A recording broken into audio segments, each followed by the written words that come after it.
So now we're gonna simplify our job on calculating limits. How? We're gonna introduce limit theorems. And look, let's just start with theorems involving just one function.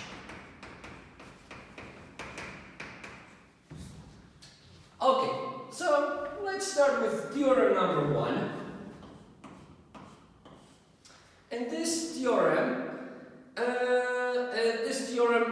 resorts to linear function q equals a times v plus b, where a and b, of course, are some constants.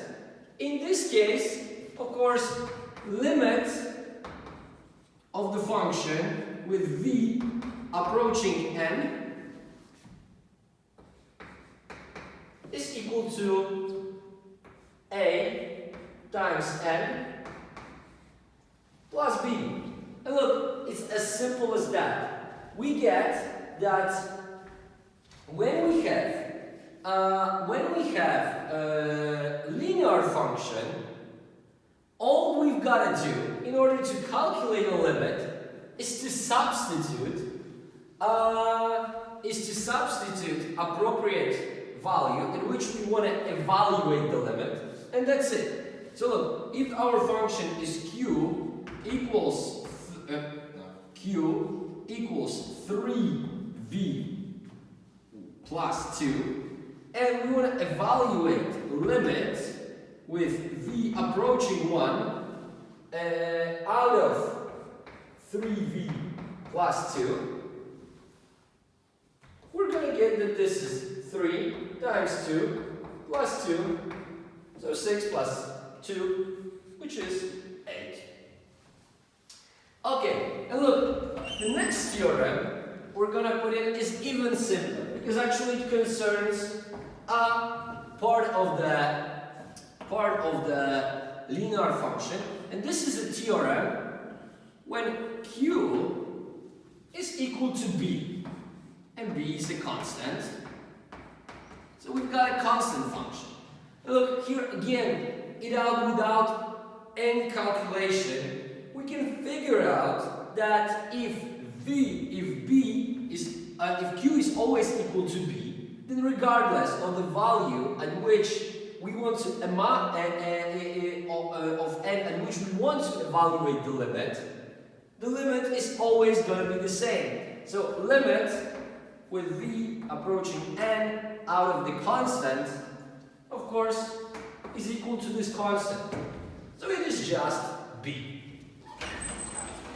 Okay, so now we also going to deal with something very simple. Basically, for now, we're just taking and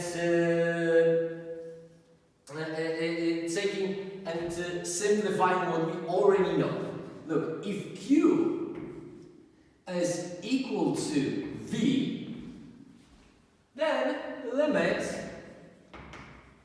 of q with v approaching n is equal to n. Again, this is a linear function, right? So all we've got to do is to substitute n for v. Okay, but then we can make this case a little bit more complex. What if we've got q equals v to the power of k, where k is some constant? But it can, of course, be any power, any real power we want. Okay, so again, nothing complicated here, because limit with v approaching n out of q is, as you might guess, n to the power of k. In other words, if we, for example, okay, let's use an example. Look, if our q is equal to v to the power of 3, then limit with v approaching n out of q is approaching, let's just say 2, is 2 to the power of 3, which is 8. Okay, so now that we've dealt with this simple things, now let's move to the theorems involving more than one function, actually we should say. But look, I'm going to just write theorems involving 2 functions. But I hope once you see how it works for 2 functions, you will be able to easily extrapolate this for as many functions as you want. So, now let's go to theorem number 4, which is called sum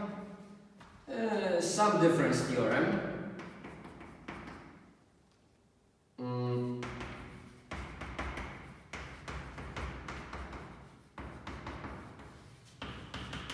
Okay, so how does it work? Look, now we are assuming that we have 2 functions.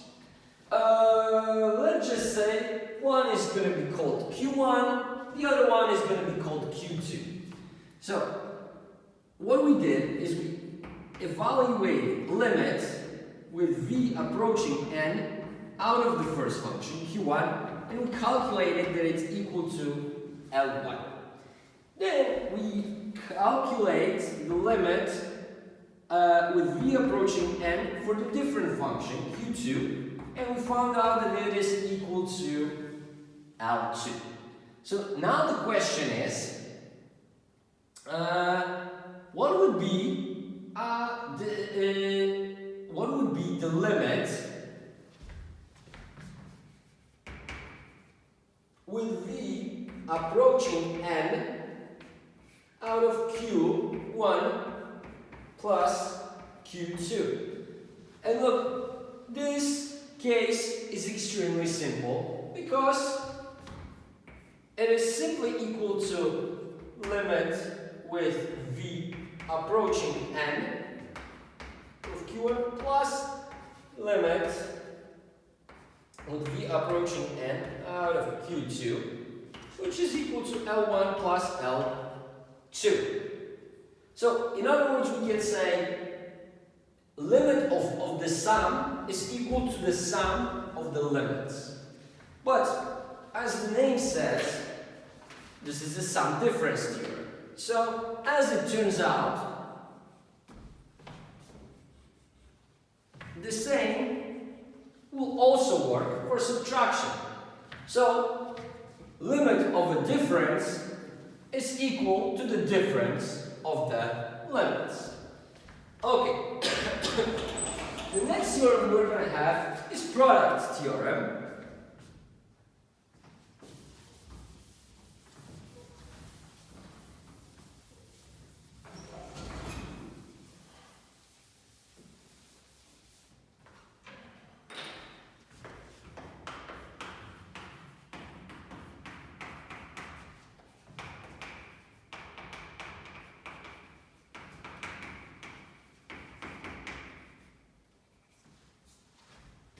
Okay, and again, here we have a case that if we have limit with v approaching n out of Q1 times Q2, then I hope you can even guess this. It is equal to limit with v approaching n out of Q1 times limit with v approaching n out of Q2, which is equal to L1 times L2. So as you see, again, limit of the product is product of 2 limits. But look, as I said before, this could be easily extended to an infinite number of cases. Because look, we can always treat Q1 plus Q2 as one function, for example, and add it to another function, Q3. So look, in this case, we would say, we can look just like we could do here, in both cases. So we can write that limit with v approaching n out of q1 plus minus q2 plus minus until qn is equal to L1, where L1 is the limit of Q1 plus minus L2 plus minus until Ln. And the same would be with this. If we have limit with v approaching n out of Q1 times Q2 times Qn is equal to L1 times L2 times Ln. Because remember that any number of these functions can be treated as a function. So this property transcends to any number of functions. Okay, so now we go to theorem number 6. So this will be quotient limit theorem. And now you also can probably guess how it's going to work. So now limit of a quotient of two functions is of course equal to a quotient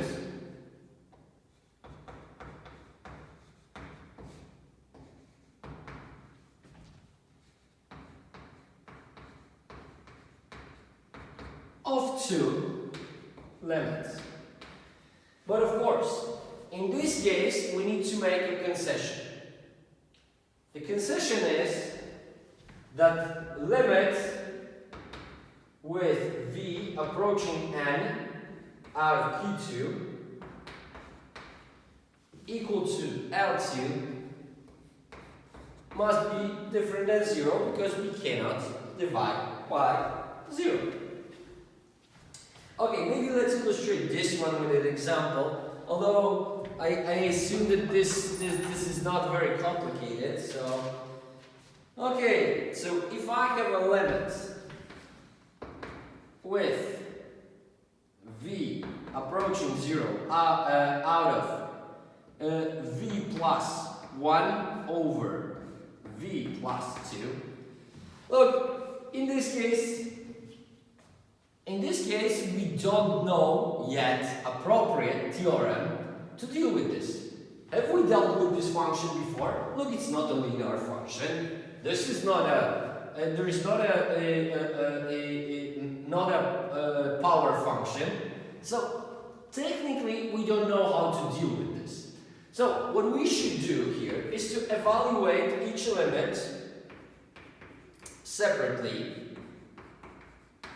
Here we get that this is just 1, and limit with v approaching 0 out of v plus 2 is just 2, right? So knowing this, we can just substitute and we get that the limit is equal to 1 over 2.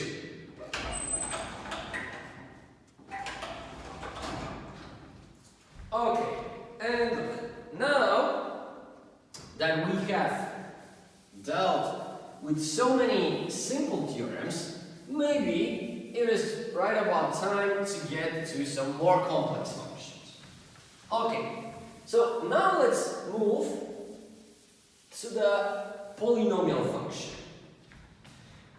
Okay, so what is the limit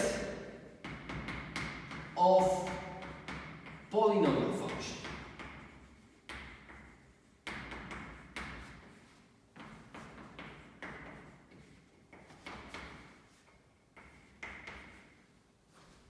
Okay, polynomial function q as a function of v can be written in the following form, right? a0 plus a1 to the power v times v to the power of 1 plus a2 times v to the power of 2 plus a3 times v to the power of 3, and we will go on like this until we arrive at the last component an times v to the power of n. Okay, so how to calculate a limit of such function? Look, we can do it by using the theorems we already know. So let's start with the limit. So we got with v approaching n out of q. And now, look, based on the sum theorem, sum difference theorem, we know that I can evaluate each of these limits separately.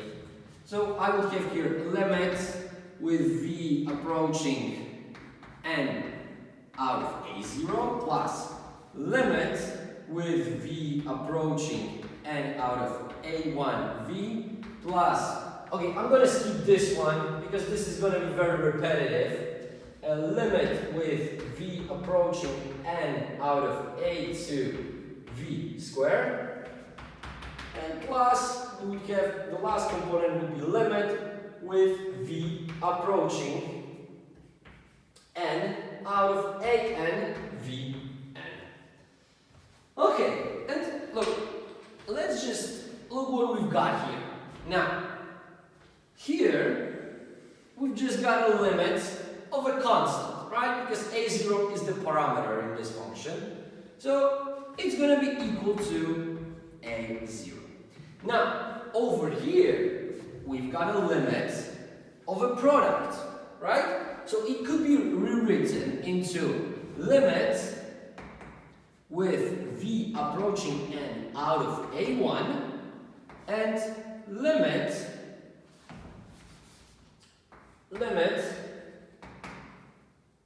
times, of course, limit with v approaching n out of v. Okay, but look, over here, again, this is just the limit of a parameter, limit of a constant. So this is going to be equal to a1. And limit with v approaching n out of v, this is a limit of a linear function. We just need to substitute n. And look, we can extend exactly the same reasoning to every component. This could be rewritten as a limit of v to the as a limit with v approaching n out of a2 times limit with v approaching n out of v4. So what would we get over here?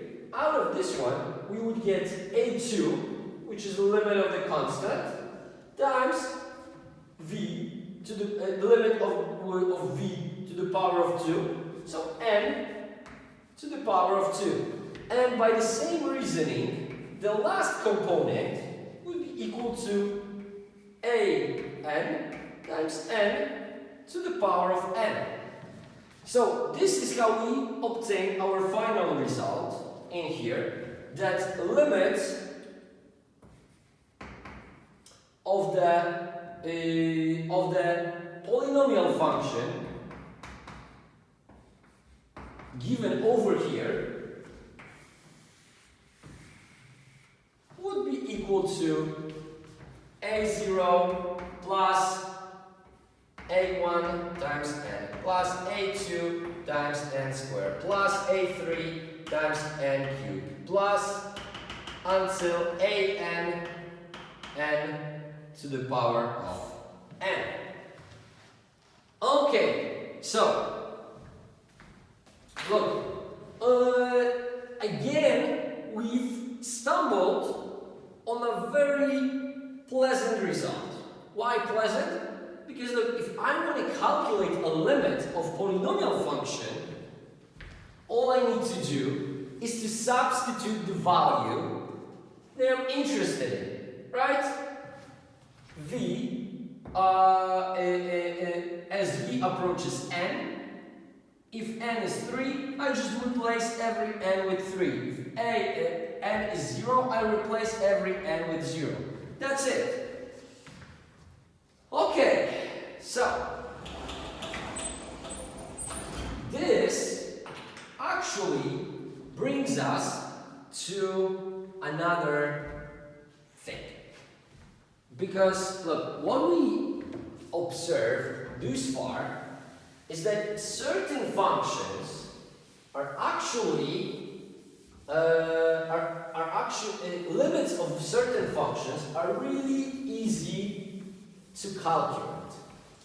What do I mean by that? Look, if we stumble first on the linear function. When we have a linear function, if we want to calculate limit at some n, all we've got to do is to substitute this number into the function. And let's see how linear function look like. Right? So let's just say that a is positive. So here we have b. And look, this function is continuous.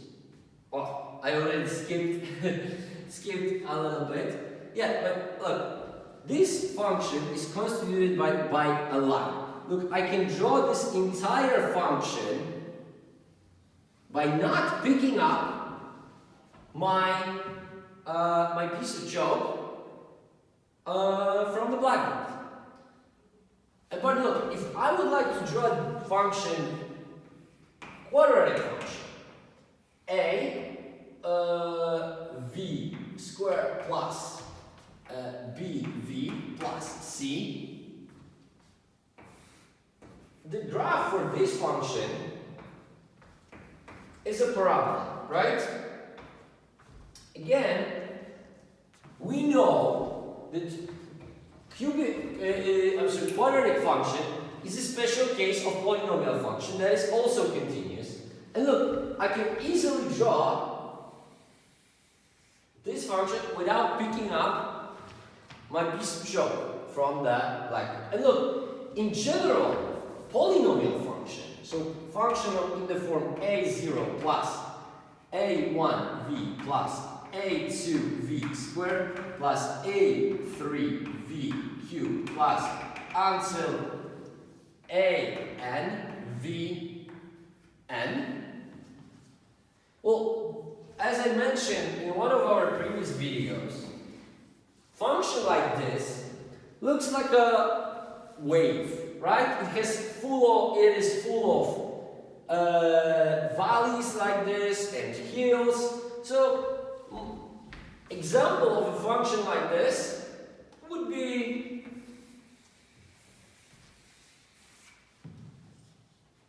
now. Look again, as you might have noticed, I've drawn this function quite easily without picking up my pen. Now, the thing is that each function with which we can do something like this, with one exemption that it needs to be happening in the domain, is called a continuous function. Look, continuous function simply means it doesn't have any breaks, like it's not having any holes in it, or we do not have a situation when right up till here it looks like this, but from this point it starts going like this. Look, this is a legit function, right? We can have a function like this, but this is no longer a continuous function. Because look, I can't draw this function without taking my hand up. Okay, so let's now consider for a second continuity of the function.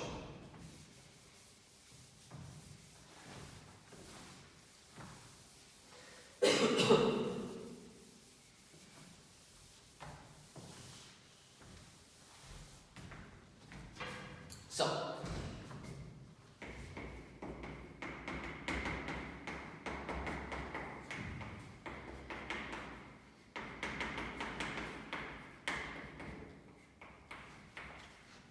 Okay.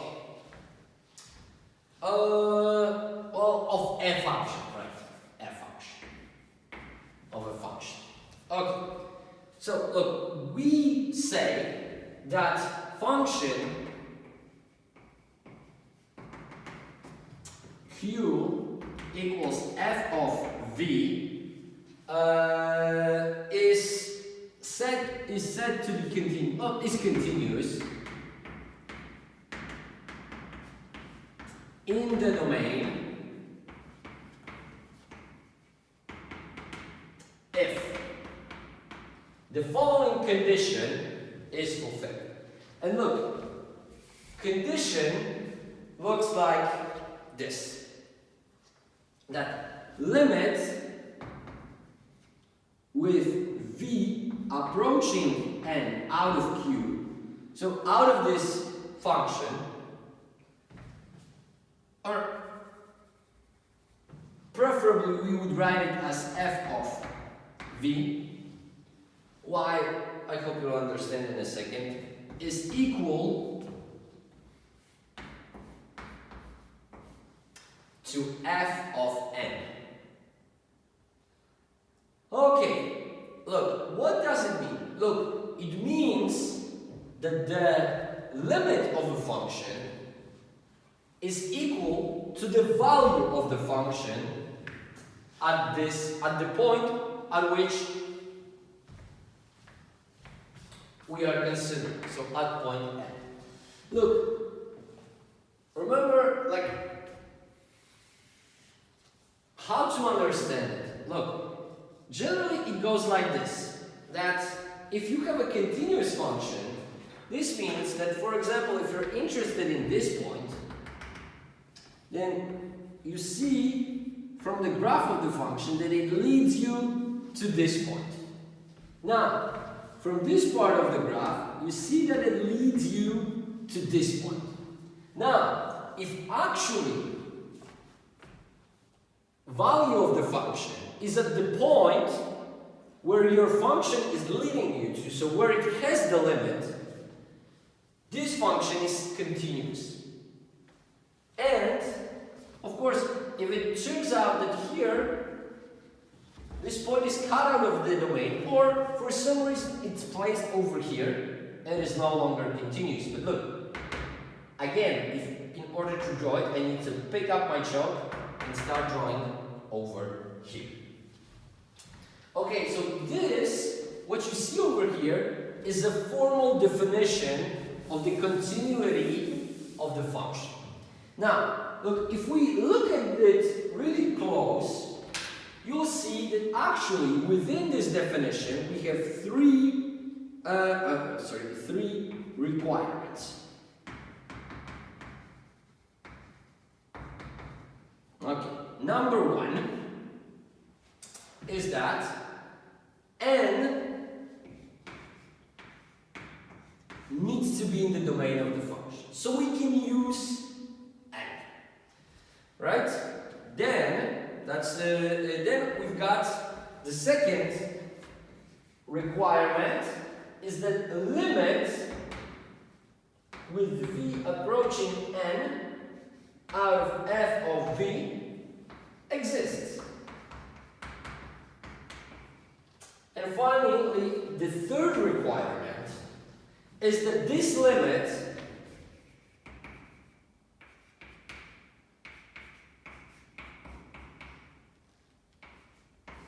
must be equal to the value of the function. And now, look, if this condition is met for every point in the domain, then we can see that, that this function is continuous in the domain. Okay, so I hope at this moment you understand what the continuity means, and I hope we can get the gist of the connection between continuity and limits. Okay, so now let's introduce a couple of theorems associated with continuity.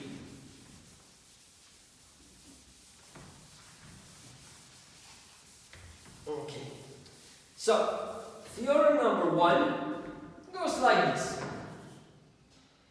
So let's call it continuity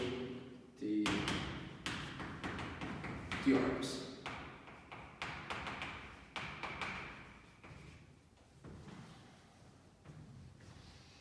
Okay, so theorem number one is that all polynomial functions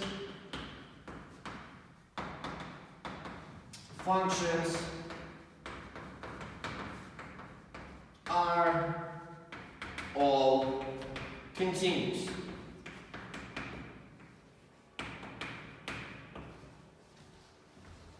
Okay, so this is telling us something. Now, the main theorem is theorem number two, which we usually even call the continuity theorem.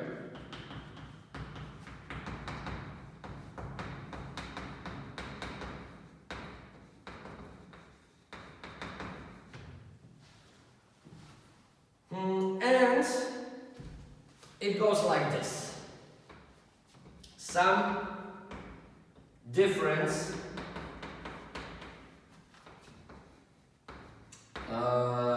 product and quotient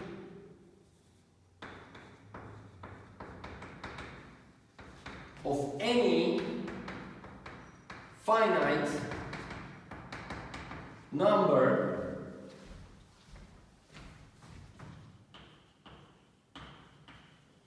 of polynomial functions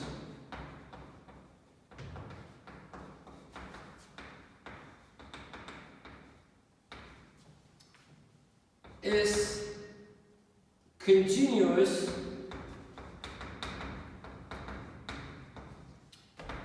in the domain.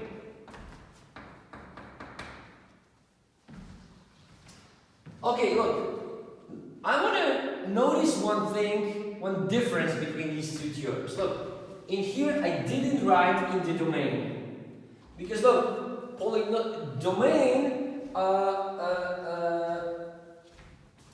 of the polynomial function is generally real numbers.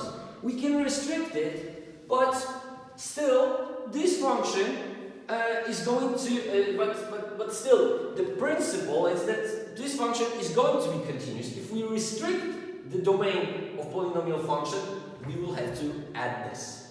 But look, polynomial function category is a very broad category. It contains constant function, linear function, quadratic function, cubic function, and every more complex functions with more and more integer powers, right? Well, natural, whole powers, yeah, whole powers. We are not taking into consideration here negative powers, right? And we get that if I'm going to take sum, difference, product, or quotient of any number of these functions, I will also get a continuous function. Okay, and from this follows theorem number 3, that rational functions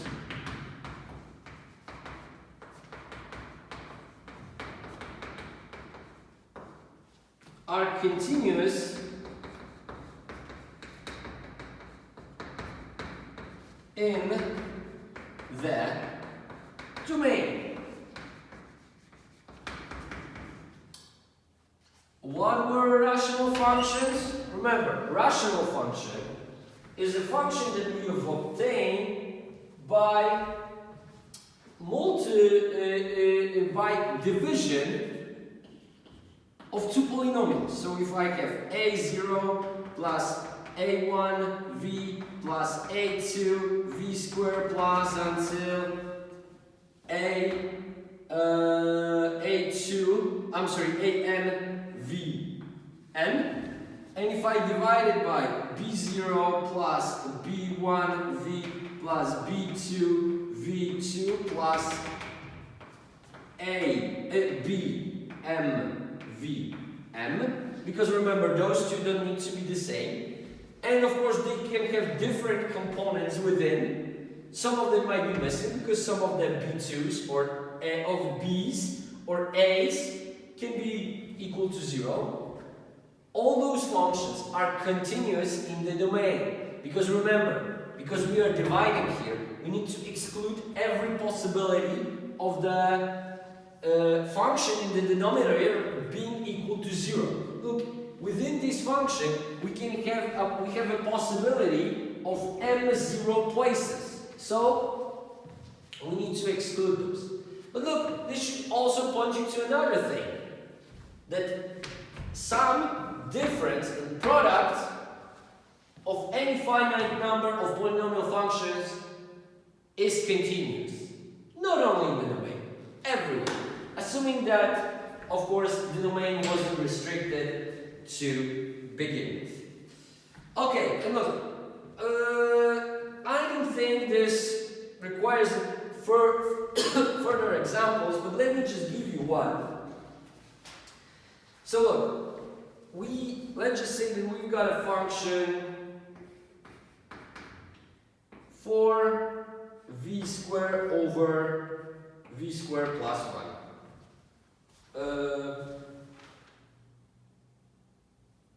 V squared minus 1. Oh, that's gonna be nice. Stay here. Okay. Now look, what is, like, we can right away see that on the top we've got polynomial function, just very simple, right? Just one component. And the same in the body. Now, is this function continuous? Well, it is. We can easily see that. But first, we should notice that this component can be equal to 0. So we need to eliminate the possibility. Because this is equal to v minus 1 times v plus 1. Right away we see that out of the domain we need to exclude 2 points. -1 and 1. Those 2 points are out. Now, limit of this function with v approaching n is simply equal to 4n squared over n squared minus 1. And because this limit is in fact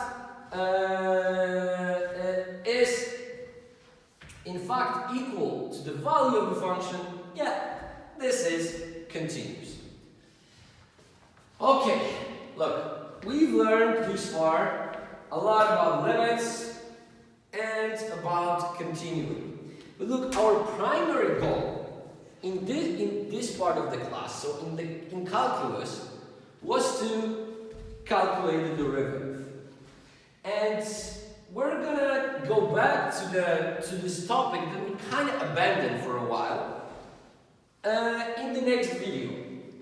But look, we needed to go through all of this for a couple of reasons. One of them is that we need to use limit theorems when we're going to be finding the rules for differentiation. The second one is that actual continuity is very important before we can differentiate the function. Actually, we cannot differentiate the function unless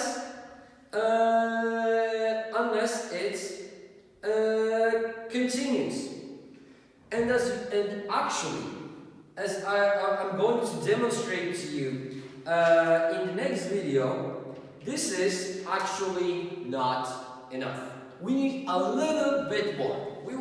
This is why in the next video we will consider the difference between continuity of a function and differentiability of the function. Differentiability means the ability to calculate a derivative. Okay, see you in the next video.